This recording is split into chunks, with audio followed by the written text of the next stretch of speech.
দাড়ি টুপি জুব্বা পাগড়ির নাম ঈমান নয়। ঈমান হলো হৃদয়ে আপনি আল্লাহর রাসূলকে এবং আল্লাহ রাসূলের আপনদেরকে কিভাবে ভালোবেসেছেন সেটার উপর আপনার আমার ঈমান জান্নাত নির্ভর করে। তাই আমাদেরকে সতর্ক সাবধান থাকতে হবে। আপনি জান্নাতে যেতে চান, হাত তুলেছেন, প্রিয় নবীকে বলেন আমার মতো মানুষ। জান্নাত এত সহজ? মানুষ বলেন আবার জান্নাত কিসের আপনার? ঠিক না বেটি? প্রিয় নবী হলেন আল্লাহর জাতে পাকের নূর। সুবহানাল্লাহ। দলিল আমরা দিই তাই নয়, কোরআনে দিচ্ছে কদ জাআকুম মিনাল্লাহি নূর। ব্যাখ্যা বিশ্লেষণ তাফসীর পরে করা হবে। আমাদের মুর্শিদ কেবলা আজকের যিনি প্রধান মেহমান, তেনার তাফসীরে অনেক ব্যাপক আলোচনা আছে এই বিষয়ে। প্রিয় নবী আল্লাহর নূর, জাতে পাকের নূর।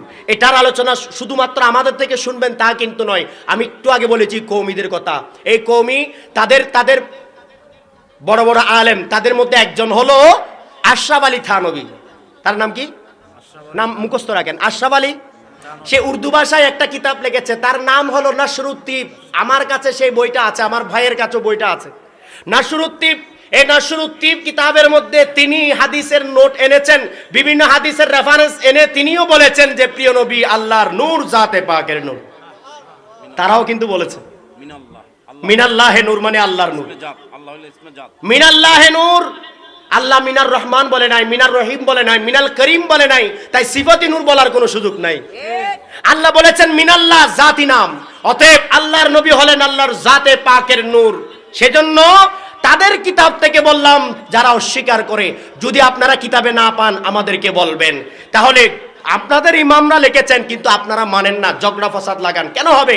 আপনি জান্নাতে যেতে চান, প্রিয় নবীকে আল্লাহর নূর অস্বীকার করেন। জান্নাতে যেতে চান, প্রিয় নবী হাজির নাজির বললে আপনি ফতোয়া মারেন।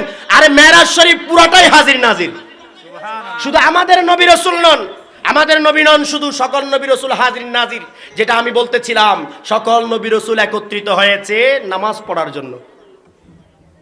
কোথায়? বাইতুল, বলেন না বাইতুল। সকল নবী রাসূল, আদম আলাইহিস সালাম আছে কি নাই? তাহলে উনি কিভাবে এত তাড়াতাড়ি আসলেন? সুবহানাল্লাহ বলবেন না?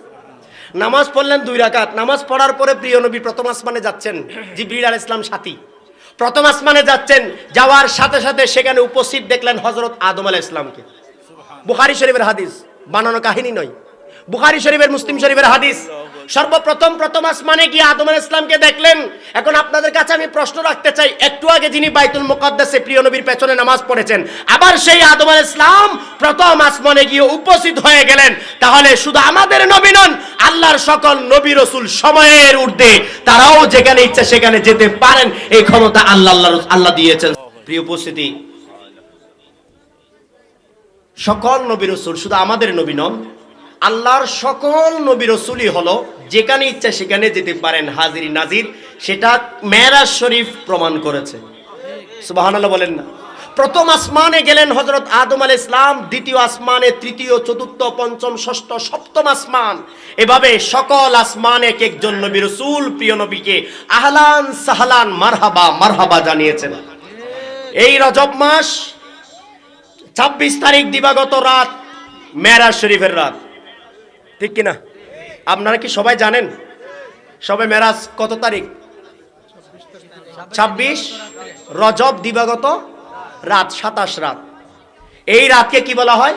সবে মেরাজ। আপনাদের এখানে কি উদযাপিত হয় নাকি মসজিদে তালা মারে? মসজিদে তালা মারে। যেদিন আল্লাহর নবীর সাথে আল্লাহ দিদার হয়েছে সেদিনই কি বান্দারা মসজিদে তালা মারবে না তালা খুলবে?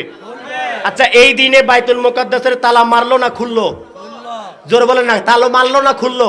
তাহলে বাইতুল মুকাদ্দাসের তালা খুলতে পারে, আর আমাদের মসজিদের তালা মারবে যারা, নিশ্চিত বোঝা গেল তারা আল্লাহ রাসূলের আপন নন, ইবলিসের আপন। ঠিক না বেঠিক?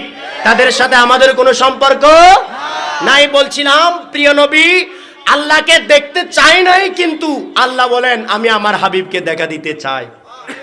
লান তারানি মুসা, মুসা আলাইহিস সালাম বলছেন, মুসা আলাইহিস সালামকে বলেন আল্লাহ আমি তোমাকে দেখা দেব না। তোর পে কাহা রব নে লা তারানি মুসা, তোর পে কাহা রব নে लन तरानी मूसा, लेकिन मेरे नबी को रब ने लामका बुलाया है। मूसा अलैहिस सालाम देखते গেলেন কিন্তু দেখা পেল না। আর এদিকে প্রিয় নবীকে আল্লাহ দেখা দিলেন, আসো বন্ধু আমার কাছে আসো। আল্লাহ রাসূল তো সবসময় আল্লাহর দিদারে আছেন, কিন্তু আনুষ্ঠানিকভাবে অনুষ্ঠান করে মাহফিল সাজিয়ে সবাইকে সাক্ষী রেখে, আসমানবাসী জমিনবাসী সবাইকে সাক্ষী রেখে আল্লাহ দেখা দিবেন প্রিয় নবীকে দুনিয়াতে। সুবহানাল্লাহ বলেন। আল্লাহ চাইলে দেখা দিতে পারেন, সেটাই প্রমাণ করেছেন। হাসরের ময়দানে আল্লাহ দেখা দিবেন, মুসলিম শরীফের হাদিস। সুবহানাল্লাহ বলেন। আল্লাহকে আমরা সবাই দেখব, তবে সেই দেখার জন্য ক্ষমতাও আল্লাহ দিবেন, কিন্তু আমরা দুনিয়ার মানুষ হিসেবে এই ক্ষমতা, আল্লাহকে দেখার ক্ষমতা নাই।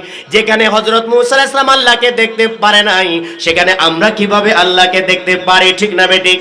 সেজন্য আল্লাহকে দেখা সম্ভব নয়, কিন্তু একজন আল্লাহকে দেখেছেন, তিনি হলেন আমাদের নবী, সবার নবী, রাহমাতুল লিল আলামিন নবী সাল্লাল্লাহু তাআলা আলাইহি ওয়াসাল্লাম। সুবহানাল্লাহ।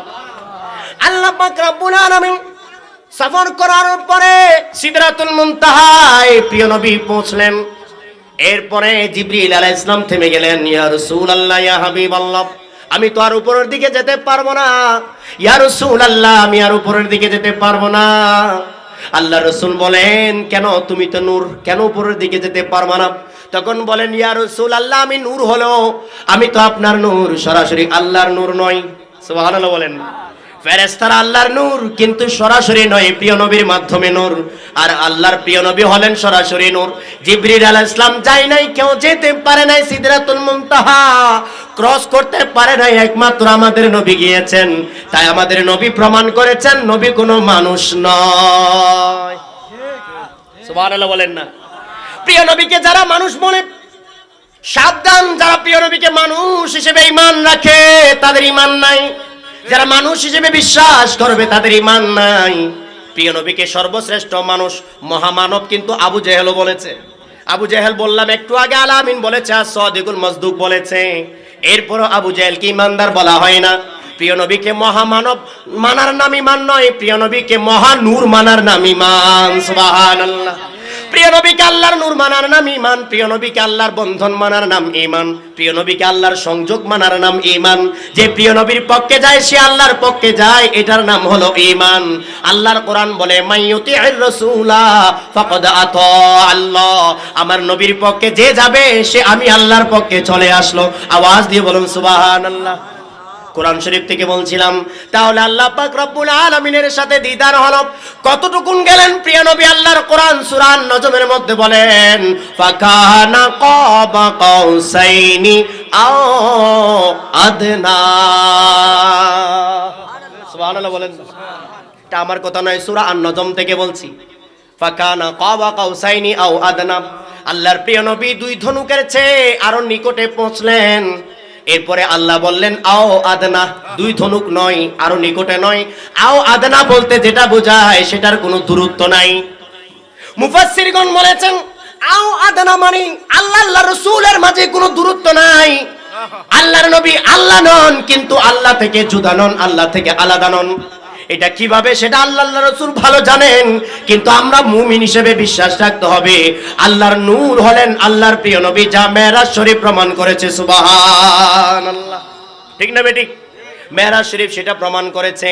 তাহলে বলছিলাম আল্লাহর প্রিয় নবী সাল্লাল্লাহু তাআলা আলাইহি ওয়াসাল্লামকে আল্লাহ কত ভালোবাসেন, এই ভালোবাসার প্রমাণ হিসেবে আল্লাহর নবীর উপর আল্লাহ নিজেই দরুদ শরীফ পড়েন এবং আমাদেরকে বললেন, সাল্লু আলাইহি ওয়াসাল্লিমু তাসলিমা, আমার হাবিবের উপর তোমরাও সর্বোচ্চ সম্মানের সাথে দরুদ শরীফ পড়ো, সালাতু সালাম পড়ো।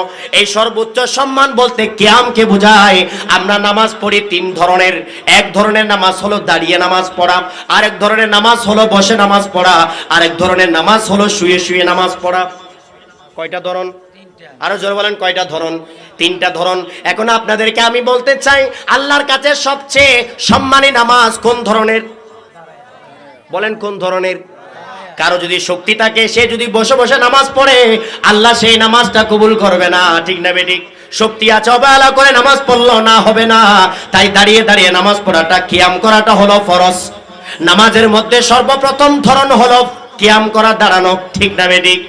আল্লাহ রাব্বুল আলামিন কোন সুস্থ মানুষ যদি বসে বসে নামাজ পড়ে, সেটা আল্লাহ পছন্দ করেন না। মাকরু মাকরু মাকরু আল্লাহ পছন্দ করেন।